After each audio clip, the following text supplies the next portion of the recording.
one of the things that drives us in this company each and every day is that we get to see almost firsthand, secondhand, but almost firsthand, the impact that this approach can have in the clinic. And it's unusual that a day or a few days don't go by when our head of clinical development or head of medical affairs doesn't come to the senior team and say, guess what we learned today? We're learning a lot about this disease, and we're learning a lot about how oncologists are treating their patients. And now we've been doing this long enough to understand the impact that it's starting to have on some of these patients. So let me give you a couple of examples that probably would not be intuitive to even the best oncologist in the United States.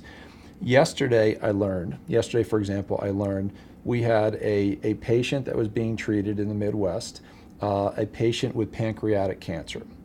Patient was not doing well. Foundation 1 was run on this patient's sample. We identified a HER2 amplification.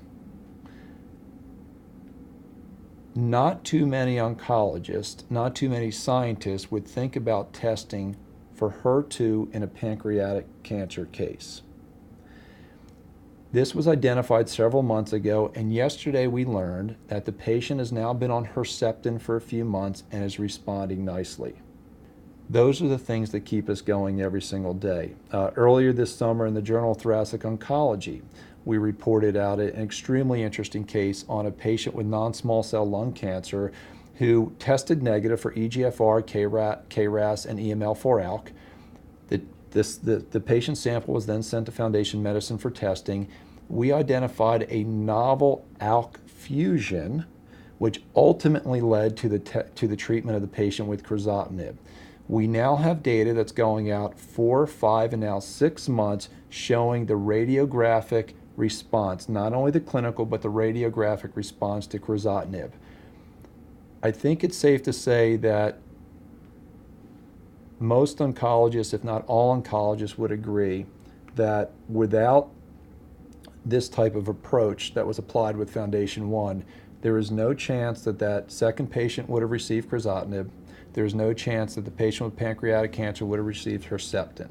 We are seeing these cases almost every day today, now that we've been doing this long enough to get patient follow-up. It's not the ultimate answer, but it really does give us, and I hope it gives the oncology community, a sense that we really are moving this in the right direction. When you see the impact on patients, in particular with late-stage disease, patients that, one patient in particular was at hospice care, and they started to see a response based on a finding. We identified an EGFR mutation in a woman with breast cancer.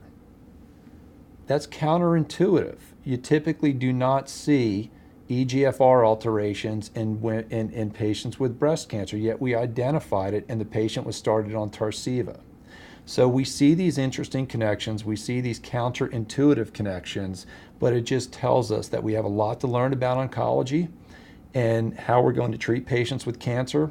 And this approach of applying next generation sequencing via Foundation 1 or via some other avenue is going to be an important part of cancer care in the future.